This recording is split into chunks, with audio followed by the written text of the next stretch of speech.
sunshine is calling a lot of people, but we're thrilled to see you here, so thanks for coming.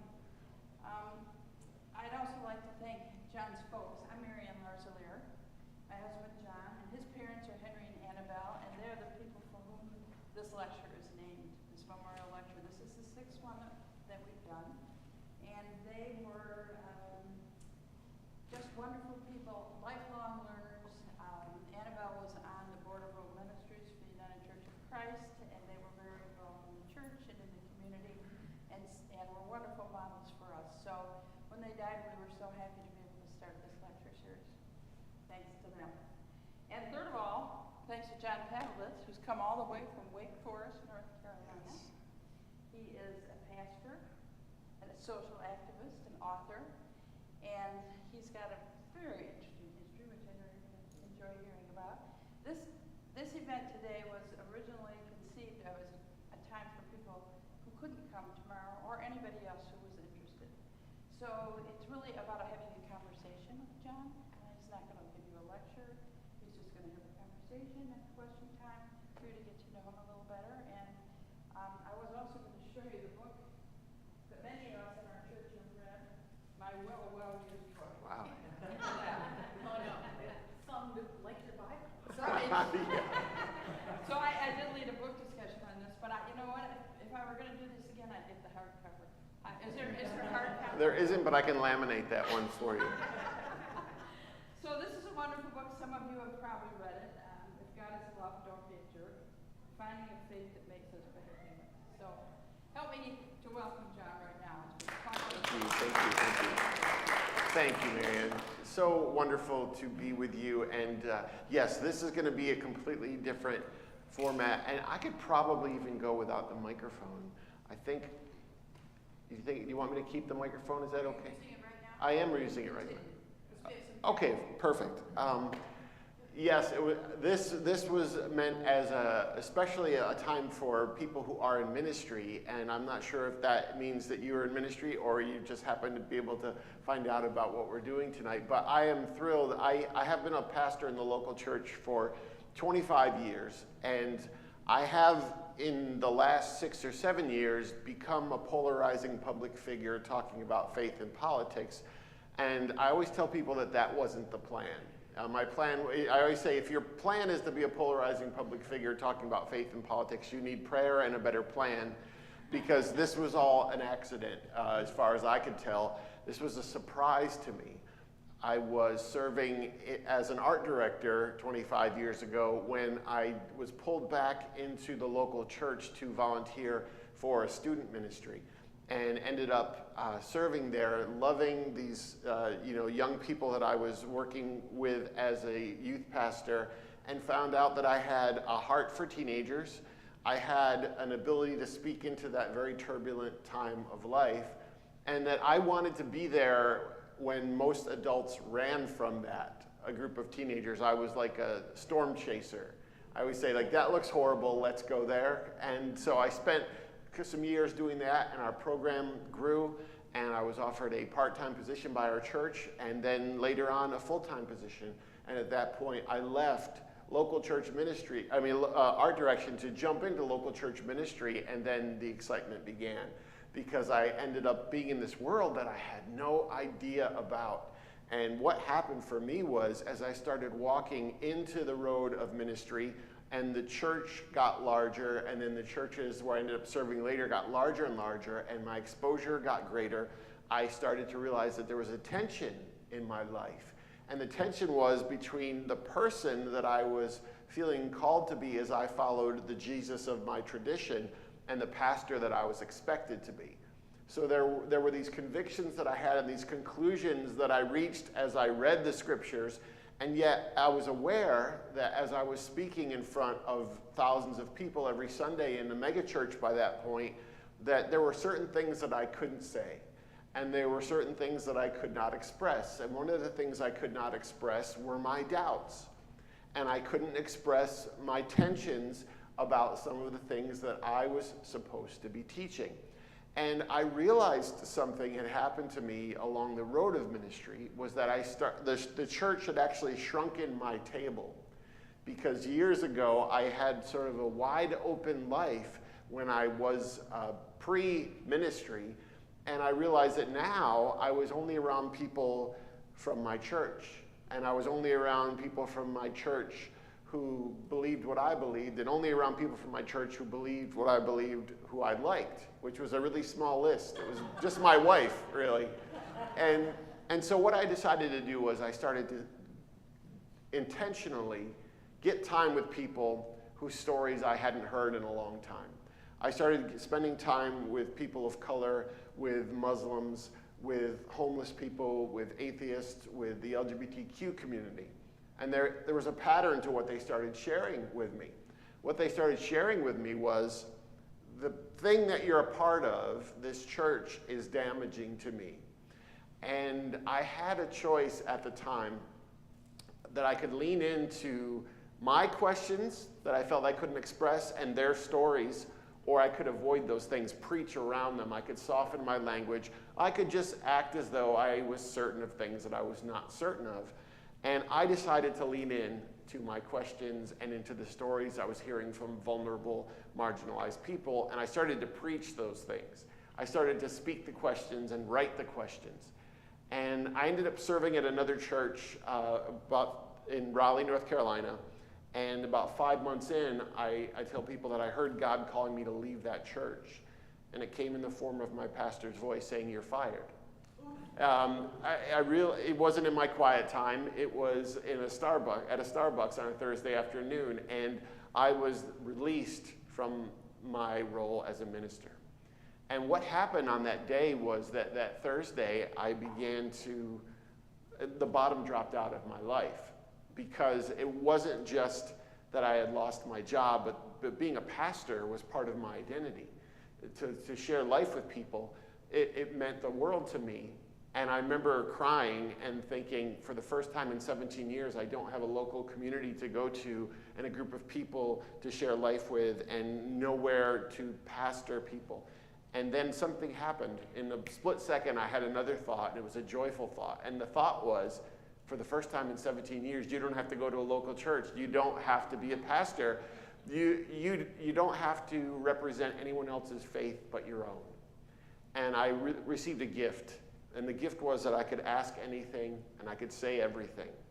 And that's what I started doing. And so I had this blog that I've been writing, and I started writing more honestly and more explicitly. And I wrote a blog post called "If I Have Gay Children," which was an intent to personalize, humanize something, a topic that people tended to dehumanize. And found myself reaching millions of people in a couple days. And I was on CNN the next day, and underneath my name it said John Pavlovitz, pastor, and it could have said unemployed and currently despondent. But I realized that now I had this platform that had suddenly been given to me, and what did I want to do with it? So for the past 7, 8 years, I have been living with this virtual congregation. A group of people, some are Christians, some are former Christians, some are atheists, agnostics, Muslims, Jews, and it's a group of people who found the writing to be a hub, and they gather around that hub, and there are certain things. So tomorrow, when people come who I have invited from my community, many of them will not have stepped foot in a church building in a long time, or maybe ever. And they'll be with people who are currently in a church, and there will be enough givens about what they know about the writing that they feel comfortable to be together. And that's really the work I've been doing. And part of that journey has been that I have found myself in the center of the political reality and the political climate and where that intersects theology. Because in 2016, we had some stuff happen in America. We don't need to get into it, an election. But the campaign that had come before then, the 2016 campaign, I had written about some things that I had seen as a minister. And there were things that not many ministers were writing explicitly about. But I had learned a lesson a couple years before that, during the Sandy Hook shooting. I had always written this blog as a pastor, and I was cognizant of the fact that I was writing this blog and I was a pastor, so I couldn't just say whatever I wanted. I had to be careful about my language, and I didn't want to disturb my community. And I was always real careful with the things that I said, but when the Sandy Hook shooting happened, that day I went home and I was so distraught by what I was seeing some high-profile ministers and politicians do to leverage that moment. I wrote a blog post without thinking about it, without analyzing how it was going to, impact my position as a minister. And what happened was that blog post reached tens of thousands of people outside of my local readership. And what that began to tell me was, as a pastor, as a white, cisgender, heterosexual man, I had a responsibility to speak explicitly and clearly into the matters of the day and whatever I cared about. And so that began my journey. So all that to say, that's how I'm here with you, and that's how I do the work that I do.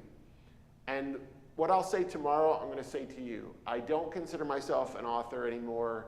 Primarily, I don't even view myself as a pastor. I view myself as a collector of stories, as a war correspondent. Because I get into a new community, I get time in the trenches of people's lives, and I say, tell me what's happening here on the ground so I can tell the folks back home. And people give me proximity to their pain, and they tell me their stories, and then I synthesize those stories and I share them with the world through the blog, through the speaking. And so that's where I want to just begin with a little context for me, but to ask you, what's happening here on the ground in Michigan? And where's the need for you? What is happening in your life, in your ministry? Why are you here today? So we have a great opportunity to have a conversation. So who wants to begin? Tell me why you're here, what burdens are within you right now. And we'll start anywhere you'd like. Don't be shy, because I can talk for 10 hours, but I would love to talk with you. Okay. That seems like I end up being the first to talk more than once.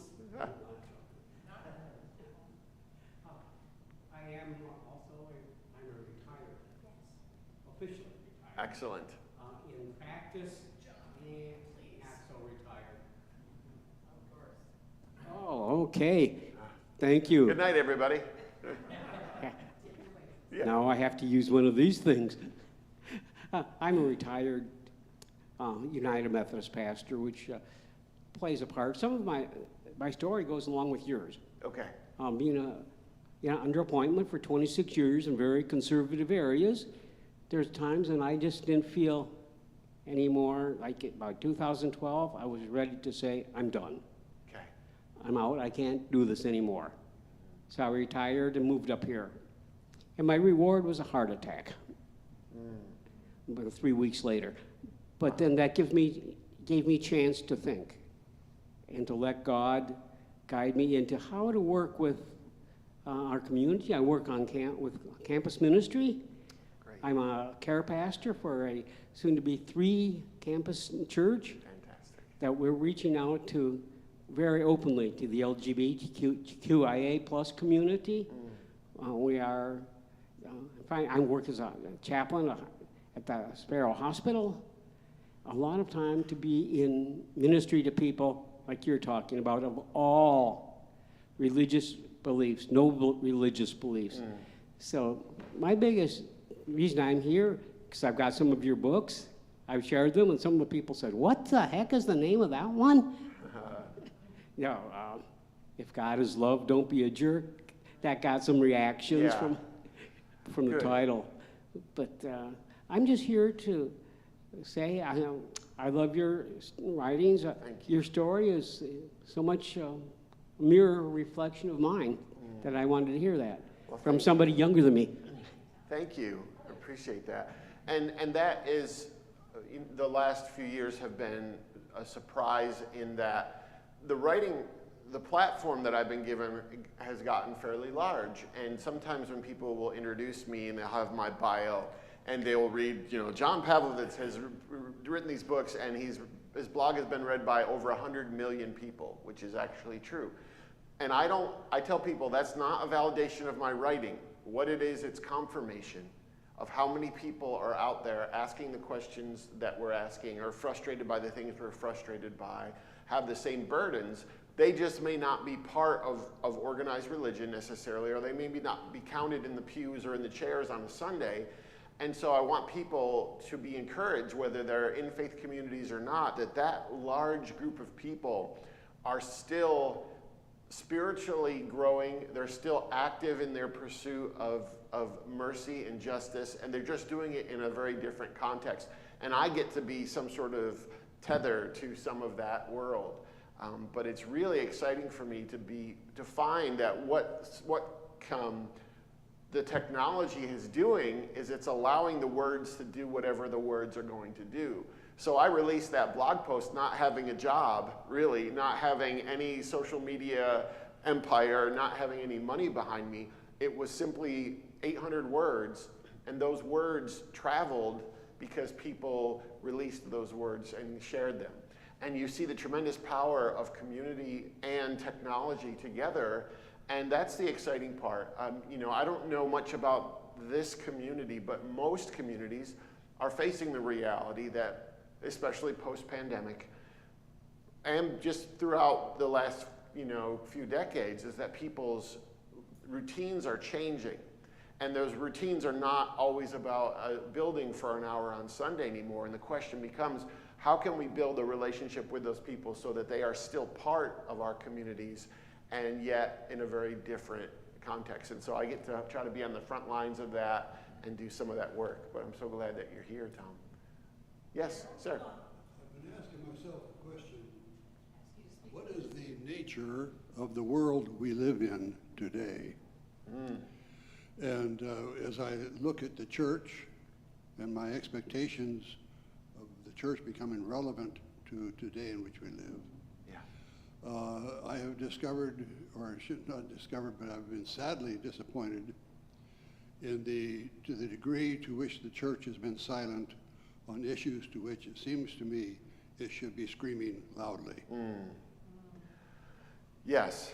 Yeah, you're correct. There are reasons for that. A church a community like this is built on the idea that there can be a lack of a barrier. It is the merging of traditions and the sharing of wisdom. And so there's probably a fearlessness that is in a community like this that is not inherent in a normal community, because most communities are bound by denominational constraints and by the people who make up those communities. And in my context, as I told you, I started to have doubts, and I was up speaking, and there would be a mega church, and I was sharing words, and I remember thinking, I can't share this because this is going to upset too many people.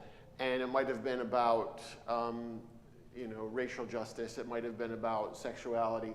And I remember thinking, I can't do that because whoever I imagined they to be, my community, I lumped them into this monolith, and I said they're not going to tolerate that. But what tended to happen after I left that community, after I was fired and began writing more explicitly, many of those people in those communities said, thank you for giving me permission to wrestle with this, to confront this, to talk about this, because I was terrified that I couldn't, because I would be pushed to the periphery of community. And I think what you're talking about, part of that lack of a voice is born out of what I would call a conspiracy of pretending, where the ministers don't feel like they can actually express what's on their hearts, but the people don't either. And so we end up in churches where we should be most authentic. We ended up partially edited versions of ourselves. And so what I asked, the part of the first book I wrote had an essay called Pastor Be Brave. And it was asking ministers to risk the turbulence that comes with speaking into injustice, and then to ask people in those congregations to give their ministers consent to do that. So it's a really complicated idea, the idea of putting together 5 or 50 or 500 or 5,000 people, because we have to figure, even if we all believe in Jesus, let's say we do, if we all come together in the name of Jesus, well, there are 500 different Jesuses in the heads of hearts of all those people. And then what we have to do is figure out, what Jesus are we going to perpetuate in the world? So my Jesus might be more social justice, status quo changer, and your Jesus might be peacemaking, pastoral caregiver, and we have to figure out how do we do that. And so that's often where the tension is too.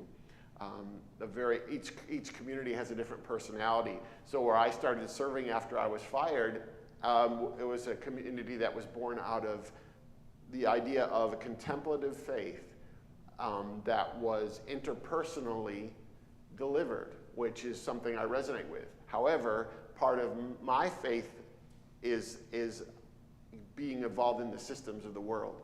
And you'll hear me tomorrow, if you can come, I talk about we experience life in systems and in stories. Systems are these big realities of racism or sexism, and then we have the stories that we live individually, and we're always working in both stories and in systems. And I think that's what I love about the idea of the image of Jesus as Good Shepherd, because people often say, well, that means he was shepherd to the sheep. Yes, it did mean that. To them, he was pastoral caregiver, to the ones he saw as the sheep, but not to the ones he viewed as the wolves. To them, he was holy opposition. To them, he was system influencer. And so I think we just need more courage in the church in general, and clarity. What else is on your mind? What are you thinking about? What are you wrestling with? What is, the last few years have been complete. You'll hear me talk tomorrow morning if you're here about the turbulence of these days and the effect on us. But and following up on that point, I found you on Facebook at the beginning of the pandemic, and what your messaging was so to the point of what was happening in our country at that time, and what has continued to happen, and the messaging was just so clearly the way I was thinking. And so I want to ask you, I had the privilege of being with Representative Jamie Raskin of the January 6th committee this morning with our Representative Alyssa Slotkin. And he talked about the fact that we are at a critical juncture. And when you talk about the intersection of politics and pastorship or being the shepherd, I'm curious as to your position about where we are, and is our democracy at stake right now? I think it's without question that we're in a pivotal point. We're at a pivot point in who we are going to be. And I think it's been difficult for me, given what we just talked about many ministries and the lack, or many organizations and their lack of clarity, is that we have been silent for so long, and there is a changing reality. And I need to be clear when I talk to people all the time, especially in churches, that the separation of church and state is something that I believe deeply in. But I also believe it's impossible to separate our personal morality from our personal politics. Our faith, our convictions, what we believe in is, of course, going to be reflected in the candidates we support and the legislation that we support and the communities and movements that we're a part of. But right now, I think what has happened in our country is the voice of Christianity has been commandeered by the loudest extremists who happen to have a great deal of power right now. And that's the tragedy, is that here's an assumption I'm going to make. Most of the people in this room are probably moderate to the left, I would say, of some of the folks that we're thinking about. And because of that, our traditions are based on hearing the other, abiding the stories of others, and not having a faith that is mandated for other people by the law or any other reason. Because of that, we have been gentler and we're quieter by nature. And I think what that's done is a disservice to the idea of opposition in the name of love, that there can be a movement that is both loving and loud. And that's what I grieve right now, is how the people of faith largely have been rendered silent, probably because we feel like, well, who we are is a tolerant, loving, empathy-based people, and what that does is that allows people who have a faith that is rooted in fear to have the microphone. And it is a terrifying place to be. I just was at the hotel room delivering a video message to my readers, and I said to them, November 8th is a day that our hearts and our minds have been fixated on. It's been what we're working toward and what we're worried about and thinking about, and the what ifs of that day and how much is hanging in the balance. And I said that November 8th is critical, but November 9th is going to be just as critical for people of faith, morality, and conscience, because we're going to wake up in the reality of whatever that is, and whether we feel like celebrating or grieving, a lot of things are still going to remain. We're still going, all the systemic ills are still going to be there. All the relational fractures are going to be there. All the things that have been revealed about our friends and family members and church members and neighbors. And we're going to have to go about doing the work of being empathy-based human beings regardless. And so as terrifying as the ideas could be about what might happen, the truth is there have always been people in the most difficult of times who had to get up and face that. And that's just what we'll do. There is no other option. And so I balance hope and dread in equal measure right now. So, did you want to add to that? A question. I see a lot of hair colors like mine. That I remember across the street, the 1960s, late 60s on campus, with all the turmoil. Do you see any similarity between those late 1960s, civil rights, and all those other issues of that time, and the issues of today? I obviously see the similarities. I think it's hard to know whether it's something that we should be encouraged by or discouraged by. The fact that technology has shrunken the world, we have access to more information. So in theory, a generation who is 17 right now or 20 years old right now, they are knowledgeable and they can reach millions of people through social media. That should be encouraging. However, what we see is many of them have embraced an apathy because they are more preoccupied by the entertainment of it, and they're more looking at the status of being seen. And so that's the hard part. It's hard to know what the generation right now, I think in the 60s, probably there were fewer options for media, but there was also a solidarity that people had. There was a singular way that they could express activism. And we don't have that. We're kind of splintered, and people are spread out. And that's what I'm trying to figure out. Part of my job is how do we get 100 million people to move and do something together? How can I do more than just have them read something that I've written? And that's what I'm always trying to do. But I think the similarities are incredibly sad. I will talk tomorrow. I got a letter in the mail 4 years ago, from a woman who wrote me a letter, and she was 90. She said, I grew up in the Netherlands.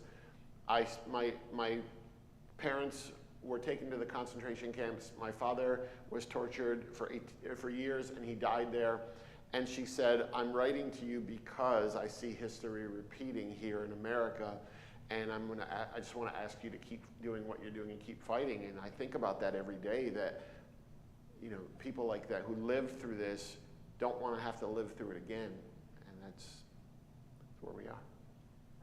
I've got the microphone, so I'm going to use it. Yes, please. So I think for me, what I need is models and methods for having these conversations. I do not have the privileged position of not having to deal with the multiple political opinions that are here. Yes. And always trying to bear in mind that I am pastor of people with whom we would come to blows on some political issues, but assuring them that you stick with me because I will do the best funeral when you die. Yeah. Which may be right now. Right. So I always want to make sure that I'm handling it correctly, and so I'm looking for someone who can talk about this in a way that is helpful to ministers like me, who need to be articulate. Very smart man once said to me, it's not about avoiding politics. You can't avoid politics. It's how we get things done, but you have to avoid being partisan. You can't black in the eye of one side or the other. You've got to stick with the common ground, which is always the higher ground. So Yes. that's what I'm hoping for, models and methods. Okay, well, the difficult position that leaders are in is that most of this work is going to be done interpersonally. And so it's going to be done across tables and in relationships. And because the moment ministers walk into a room, there's an artificial elevation that takes place. And so you are trying to reach more than that person at a particular time. What I found was that was really difficult, because even when I wanted to go to a small group, it was Pastor John's in our small group. And then I couldn't really be, the most authentic version of me. I have a friend I write about in the book. Her name was Susan, and what Susan decided was, after the election, she was going to, in 2016, she was going to invite women who were theologically and politically opposite her to come to her house to have brunch and to play cards every Sunday. And they started doing that, and it got really heated and really ugly. And she would say to me, she'd come with the newspaper, and she'd go, "If you still pray, would you pray about this? Because I'm going to have to talk about this at my home on Saturday." And what happened was, they've had these really difficult conversations. Some people have gotten offended and left. But there was an example where one of the women, we were talking about the racism of our country, and she started to cry. And my friend said, "Well, why are you crying?" And she said, "Well, I just don't know why God made other races." And my friend responded with much more graciously than I would have, but she said, "Well, tell me more." And the woman said, "Well, if God had only made one race, there would be no racial divide, and we would get along, and it would be beautiful." So what my friend saw was that this person was genuinely grieving what she was seeing outside her window, but she had a really bad story about why it exists. She believes somehow she's the baseline of race, or that there are all these separate divisions. And so what she said was, if I hadn't spent month after month with this person, she would not have been vulnerable enough to me to know that she could share this without me attacking her, to your point. The problem becomes what someone's perception of partisan really is. For example, people often say to me, "Well, why don't we just try to get together on what we have in common as humans, those inherent things?" And in theory, that works. But if I say to someone, "Well, I'm for the idea of family," and they say, "I'm for the idea of family too," and all of a sudden we think we agree, and then I realize their description of family doesn't include same-sex couples or adoption. Well, what happens is that ambiguity finally breaks down, and it comes to specificity. And when it comes to specificity, then it becomes partisan, at least in how it feels. The methods are going to be, like our community in Raleigh, we have, which I'm sure you're familiar with, talking circles. It's simply a gathering of 4 people. They rotate in every week. One person gets to share their story. The other people simply listen without judging or interjecting or asking follow-ups. And it's really nuanced more than that, but that's the idea of it. It's all going to come through story. I mean, the only way that we're going to do this is interpersonally and through story. And that's the problem right now, because individuals are so now, their identity is so in a group. I think what you find is the tribalism of everything is so much higher than it's ever been. Our goal, at least my goal, is to say, I am incredibly tribal. My tribe is humanity. And you, as a conservative, in my case, are a part of that tribe that I'm for. For me, the answer comes in letting people know I'm for them. I'm for them. I want health care that's affordable, not for my family, just for them, but for you. I want the air to be clean, not just because of me. I want it for you.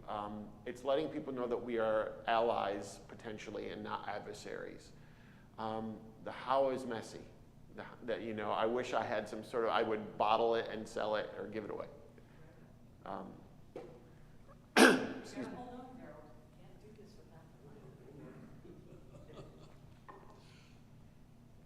Whether it's cultural or whether it's Christianity-based,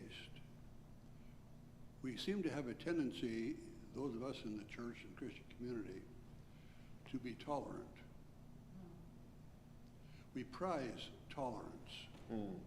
Is there not a place for intolerance? Is there not a place for intolerance? I would say most definitely. I have written about the idea that people weaponize tolerance. They say, John, you're speaking so forcefully, or you're so confrontational or rude. Aren't you supposed to be tolerant? And I tell them, no, my tolerance includes seeing the inherent worth of every human being. It doesn't, and it means I respect people equally. It doesn't mean that I see all opinions as equal. So in other words, if someone is devaluing a human being for the person that they love and want to marry, I don't see that as something that I should abide. I see it as something I need to confront. So in the idea of tolerance, has been used against people. And if we look in my faith tradition, I look at someone like Jesus, and Jesus was a group of, I was at a church in North Jersey, and we were talking like this, and a woman said, John, here's the thing, we believe in all the things you're talking about, but we're a nice church, and we want to be known as a nice church. That's how people know us. And I said, well, first of all, what church doesn't want to be known as a nice church? You know, if you have that on your website, we're a mean church. But I said, you could be nice, but you could also be Christ-like. And well, by that I said, I mean you could oppose things and come in the name of compassion. So my faith tradition tells me that Jesus said really harsh words at times, but they were still redemptive because his intention was not to damage anyone. It was his compassion for those who were being damaged. So I think we should be intolerant of blind bigotry and hatred and violence against people for inherent parts of who they are. So yes, I celebrate my intolerance to such things.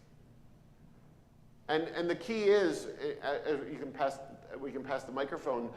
I think I need to make sure that when I oppose someone's belief system that I don't devalue them as a human being. I need to see their humanity and uplift their humanity, and I can still call out their behavior. I can still oppose everything something that they believe. I just can't dehumanize them, because otherwise I've become what I abhor in the world. Yes? I agree pretty much with everything you say. I'm in a... So do I. I agree with pretty much everything I say, but not everything. I'm in a men's group, a okay. men's group, and there's 3 guys other than me in this that are here today. Excellent. And they're thinking, oh boy, here goes the eternal pessimist, because that is me. Okay. I think we have pretty much come to a tipping point where expressing our love for people who have opposite opinions from what we have, they are so entrenched, and I am so entrenched. I see so many similarities between us and the 1930s Germany. Yeah. And that scares me. I loved your book. Thank you. If God is love, don't be a jerk. I'm tired of not being a jerk. I want to fight back. Well, okay, well that means... There's no good productive thing that comes out of that. Okay, actually I love that. That's in my new book, I'm Ready to Be a Jerk. For me, the heart of not being a jerk is about motive. What I became aware of doing this work is I could write a 5-word sentence and put it out into the world, and some people will find those words encouraging, and some will be infuriated by them, some will think I'm insulting, and some will think I'm being uplifting. And it's all about the lenses through which people view those words. I can't control the reaction to those words. The only thing I can control is what is my heart as I formulate those words, and then how careful am I in choosing them. But once I release those words to the world, I release my responsibility on how people react to them. And I share that because I know when I'm trying to hurt someone. I know when I'm trying to insult them for the sake of insulting them. So the question becomes, am I trying to show someone something they haven't seen, or am I just trying to ridicule them? That's the difference. That's the jerk part about it. For me, what I've tried to do, this is really difficult. I believe people individually are beautiful. I believe collectively people become worrisome. What we're seeing in this movement in our country is if we were to get people individually and have conversations, we're going to find out that their position is based probably on a lack of some kind. If they might have been manipulated by a theology of fear for decades. So they have a lack of security that they're operating from. Or maybe they only watch one kind of news. So their lack is a lack of objective data or truth, right? Or maybe they have been surrounded by people who have racist views. So they have a lack of good people in their lives. Whatever the reason, is that lack, if I determine whatever that lack is that enough for me to be punitive toward them? So if I have someone and I think they're so terrified that their theology is based in fear, do I want them to have a theology that's based in something other than fear, or do I just want to penalize them? And so it becomes about how I respond to the individual. The collective, I can fight that, and I should be. I should be in a battle posture to the systems, but I want to have an open hand toward the story, toward the individual. That's the best I can do right now. But if I go to a certain politician rally, and if I were to walk in that room, I would see the collective and say, this is a symptom of all individual levels of sickness, of some sort of lack.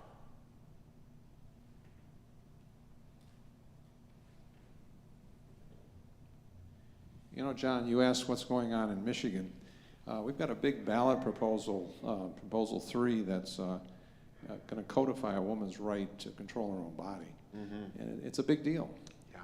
And what I'm seeing is we've got a whole group of our state who really wants to enforce a theocracy.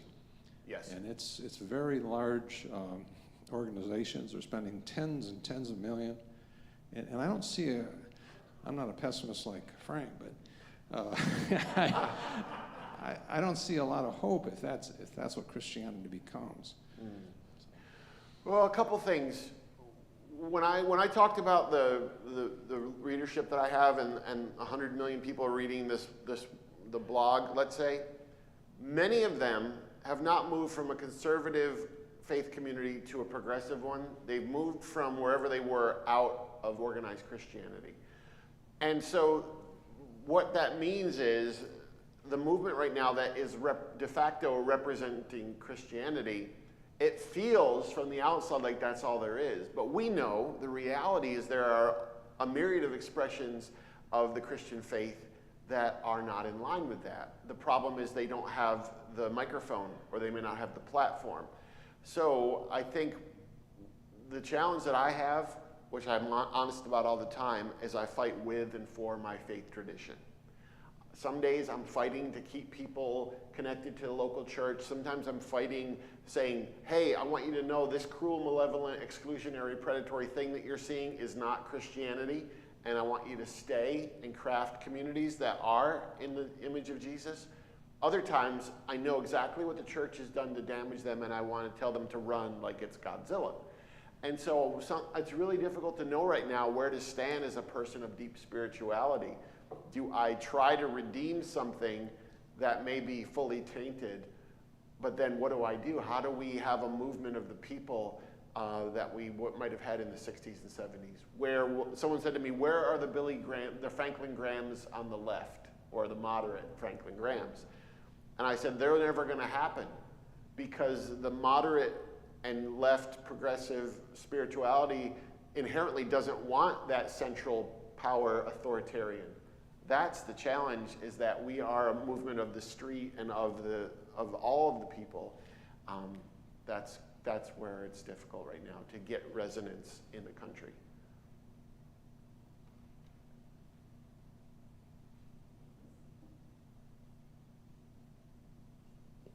Thinking, what part does pop culture play? You mentioned what was coalesced, some of us in the 60s, was some of the folk music, the protest music, Sure. that kind of things. the Woody Guthrie's, the Pete Seegers, you know, on and on. Is that something of we as progressive, have we sort of given over that kind of responsibility to the secular community, the creative community, to say, hey, can you guys do this? You did it once before. Well, I think art is always going to be, by its nature, it's going to be subversive, it's going to be activism, artists, musicians. That's still happening. In fact, it's happening on a scale that's very different because now young people have their own websites, they have their own Instagrams with millions of people where they can disseminate that work. So I think that's still happening. I go back to, it's hard to capture the collective imagination of people and direct them. So it is, in some ways, it's good because it's like, it is the yeast in the dough kind of thing. It is scattered, but we saw a little bit of it in Amanda Gorman, the young poet who reached some level of prominence because our society is so, the news cycle is so fast. I think that's the other reason. It's hard for momentum to come. We look at like Greta Thunberg, who is an activist and yet really mobilizing young people. But even in that case, it's hard to get something that's sustained over time.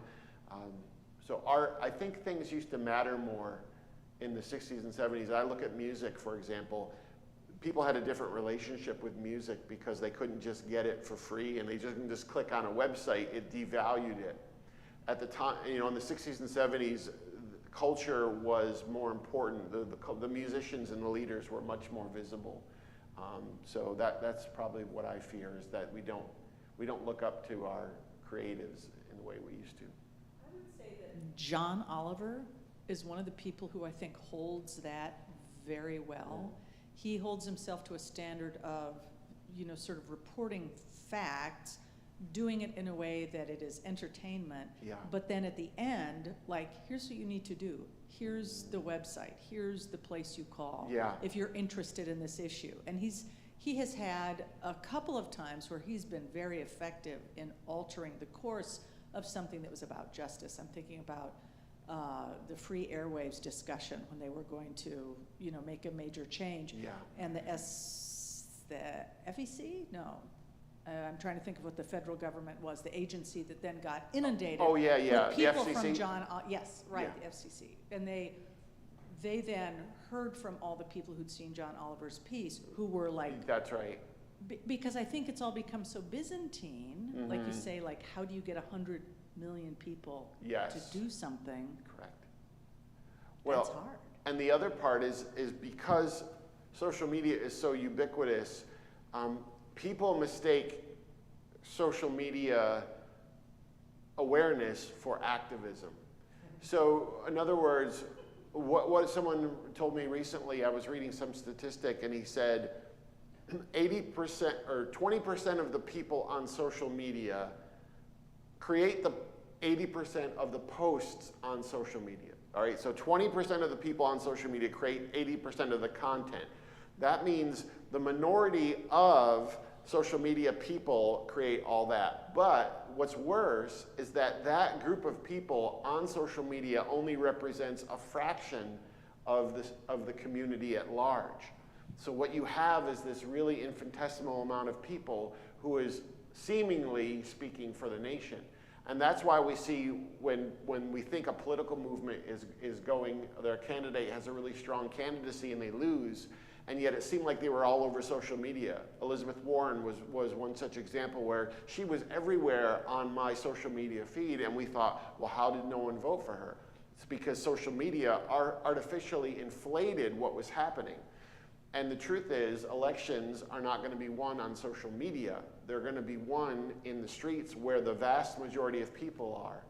And that's, for me, the most difficult thing. How do I get a teenager to see, yes, it's great that you're putting Black Lives Matter on your Twitter, but I need you to know that the people who need to see that are in your neighborhood and in your school and in your parents' social circle. And so that's the other part. It's how do we get people connected back to the real physical life around them, to the actual community, not just the virtual community. And there's a gentleman in the back as well. Thank you.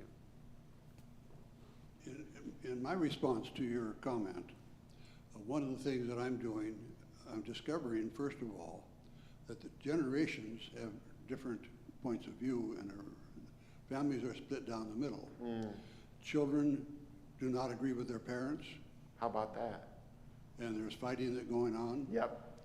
So one of the things I've just discovered lately is the response that I get from the nephews and nieces, and pulling them together in their own circle so that they can respond to the questions and come up with answers. And I've had In other words, dialogue is critical in Yeah. the process. For sure. In my case, I know many families are experiencing a different dynamic, and that is that they have fractures in their families, and it may be a husband and wife or siblings who have drifted. I can't tell you how many people tell me every day.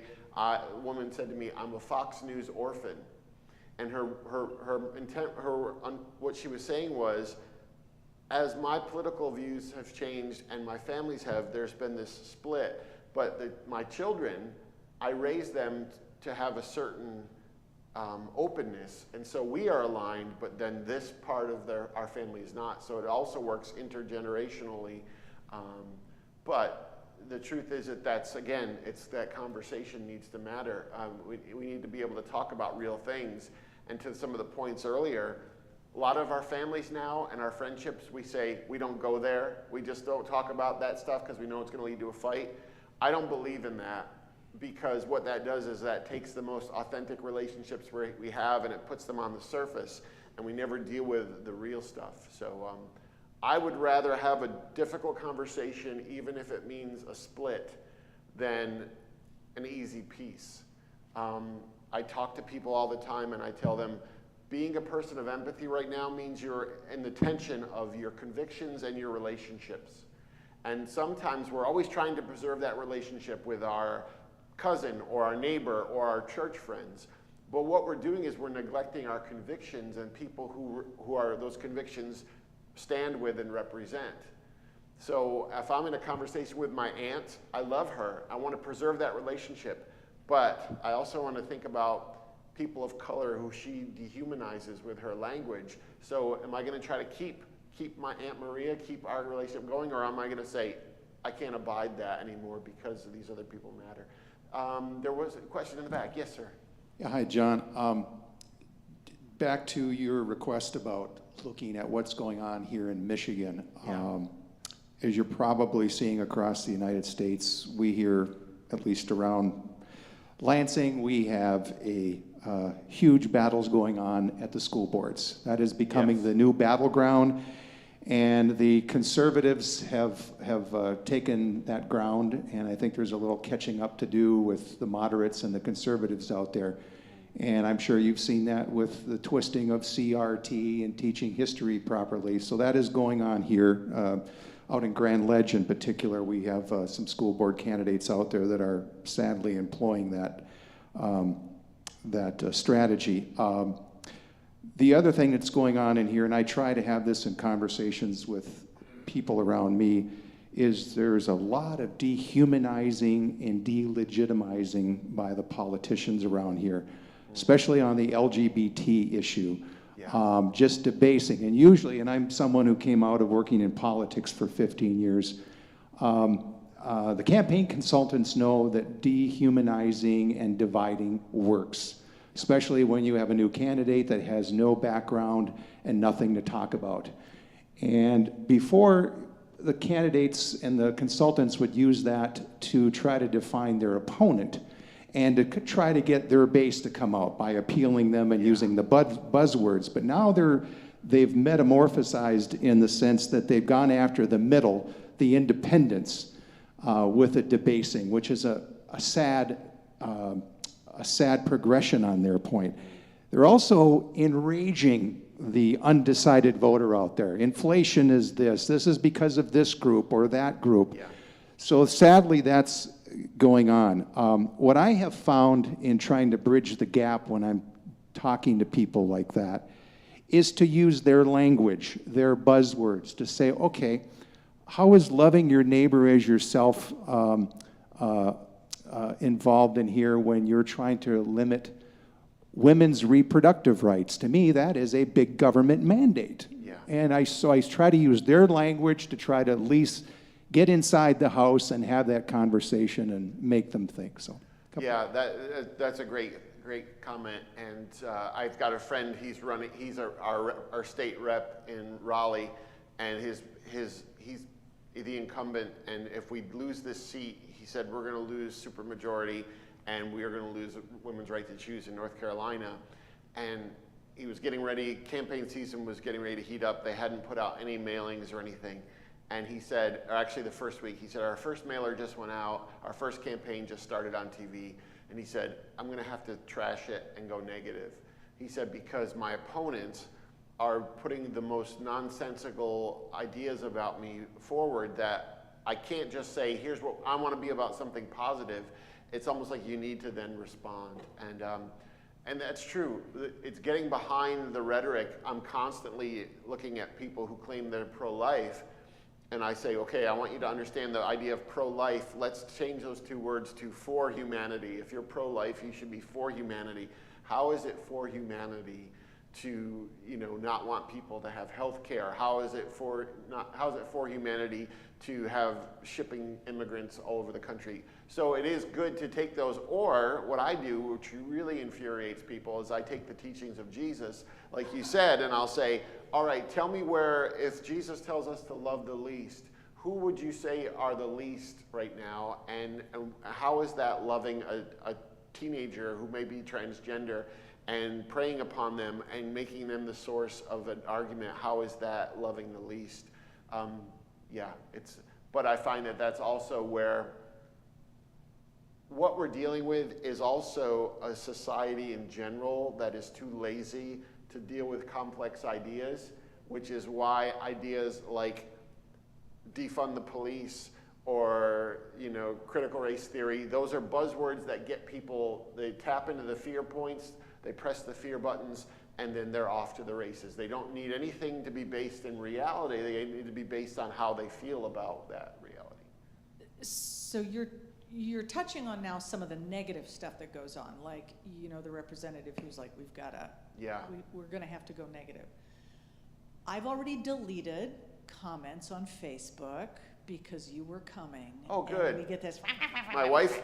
Right? So, and I go in and delete them, and I got a 2-minute rant, not about you, but about, someone who had dealings with China. And how do you respond? And maybe that's not even my question. My question is, what do you do with the negative comments? Me personally? Personally, but also, response. What's the response? It depends on my patience that day or because what I find is that most of it is done to get an incendiary reaction. And if I choose not to respond that way, it diffuses what they're trying to do. So I will often say, like today someone sent me some horrible things, and I said, it's a shame you feel that way. I said, I know you don't know me, but if we had coffee, I bet you'd see this differently. Have a nice day. Well, that enrages them more, but then there's nothing for their rage to do. If I respond with, or I'll just delete those comments. What I can share in this group, I was at the store and my wife texted me. Now the store where I was in, she knows that you can't get cell reception there. I can't get a call. But so she texts me and she says, don't worry, but the FBI was just at the house. So I'm thinking, okay, what did I say on social media that the police are, law enforcement's coming? Well, it turns out that they had been monitoring social media and they saw some things written, threats toward me and my family, and they had a duty to warn, and they were there, and they said they're not direct threats, but we need you to be aware. And so what I found with people like that, I have people coming up to me all the time, going around Raleigh, and they'll come up and they'll say, your writing means so much to me, thank you. And you know, we all, it's good for us to see the family gets encouraged, but I say, listen, just as many people recognize Daddy and hate what I do, and they just never come up and say it. All that to say, people who would post horrible things on social media, that they're expressing a part of themselves that is the worst of themselves. And they're also that subset of people who is online rather than in the world. So I just try not to fire back or encourage or even defend myself. It's a difficult environment to exist in as a decent human being, because our nature is we want to push back and confront. Yeah. Anonymity of it is one of the problems with social media. You know, Yeah. hiding behind the blind. That's why they don't come up to you in person. That's right. And what certain social media platforms, for example, Twitter, you know, we had a bunch of people calling my phone, and then my wife got calls, then my mom got calls, then my brother-in-law, and you're thinking, well, how does this even happen? And we found out that they had posted our information on a right-wing website message board.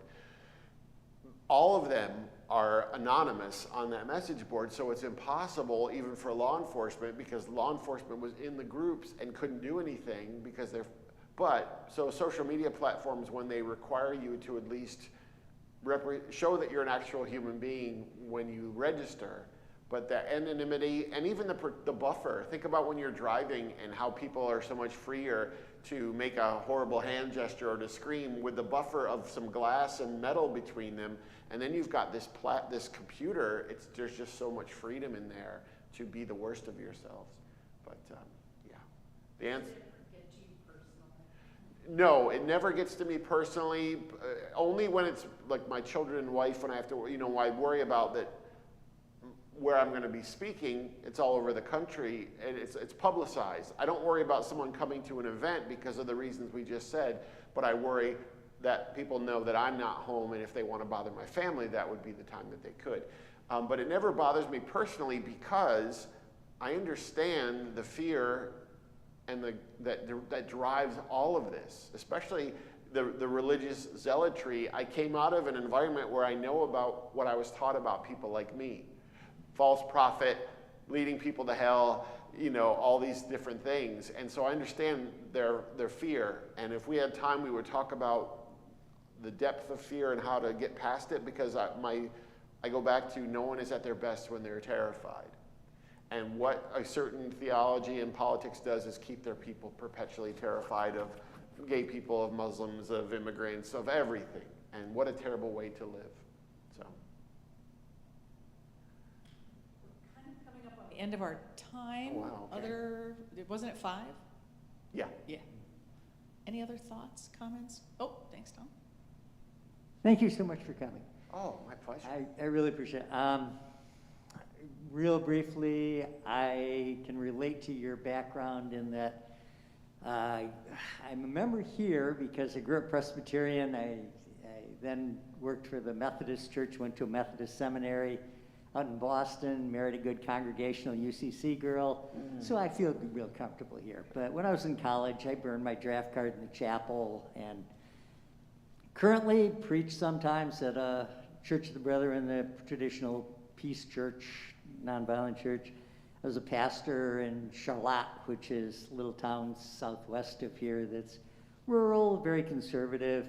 They needed to have somebody come and shake them up a little bit, so I'm surprised, but I lasted 14 years before they fired me. And, you know, both things I'm proud of. Did manage to start some groups for suicide prevention for teenagers, peer support group, and various things that I felt real good about.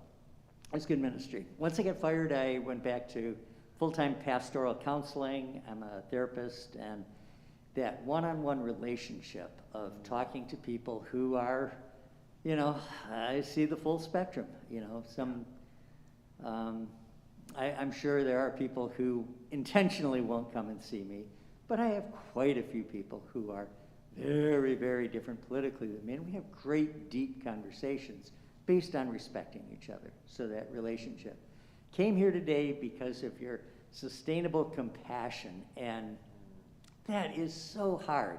And that's what I've experienced in this hour, is the ability to have sustainable, stay on track for where I'm at and keep going. And so thank you so much for coming. You have really charged my battery. I really appreciate it. Oh, I'm so glad. Well, thank you. Well, yeah, and the idea for me is that the goal is not us not caring, and it's not expiring early. The goal is, how do we have the ability to stay soft toward humanity, even if we are going to be hard in how we oppose injustice. And for me, one of the things is the medicinal power of community, and making sure that we have people to share this road with, because that is going to sustain us. And the other thing I would have you think about too is, which I'll talk about tomorrow, is this balance of engaging and withdrawing. It's like a two-step dance of engaging in the world, doing the work, being an activist, being involved, but then doing the withdrawal of silence, solitude, prayer, meditation, rest. Because Jesus models this, and I think one of the things is in Matthew's gospel, it says he looked at the crowds and he saw them with compassion because they were harassed and helpless, and he sees their internal condition, he sees what the world is doing to them. But I always say it's because Jesus withdrew to the solitary places that when the crowds did come, he was able to give that to them, and we require that now. So, yes. John, Mike and I have a son-in-law, David, who was ordained as an Episcopal priest, and at his ordination service, a friend of his gave a wonderful sermon. And there was a line in it I will never forget. She looked him in the eye and she said, "I don't want you to be my shepherd." She said, "I have a shepherd. I want you to be my sheepdog." And that struck me because as pastors, I think we do fall into the trap of trying to be the shepherd role rather than the person who is willing to nip at a few heels and keep things moving. Years ago here, I preached a sermon on immigration, and I actually named somebody, a politician in Wisconsin by name, and people talked about that sermon for a number of years, but only 3 people in the congregation actually were upset enough to be in touch with me about it. And one just sent me a nasty email, to which I responded, "Oh, well, I'd love to talk to you about this further." Yeah. That was the end of it.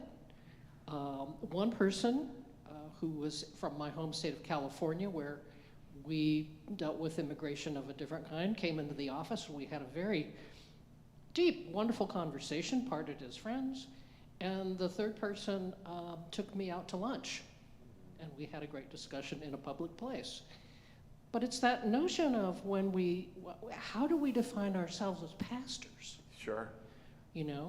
Are we the ones who are always abundantly giving of ourselves in this pastoral care, or are we the ones who are called to nip at people? Well, and further than that, Penny, is sometimes we have to realize that we are the harassed and helpless. So sometimes our identity as caregiver, as helper, as healer, that's a beautiful impulse, but we can become beholden to that, and the expectation to be that we not be in a place where we need restoration and help. And so I'm cognizant of that fact. Real quick, a year ago today, I was recovering from brain surgery, and I remember thinking, okay, I have to take off the superhero costume, and I have to allow myself to be cared for, and that was a good lesson. Sometimes we think, oh yeah, we're doing the work of Jesus. Sometimes we just have to receive the work that God of restoration. So, well, thank you so much. I'm grateful for your time on this beautiful day, and I hope you have a lovely evening, and see some of you tomorrow, I hope. We're going to have a great day tomorrow. It's going to be great. Thank you so much. Thank you for coming, everyone. And there are books out there if you want to grab. I'll sign them for you. And Right.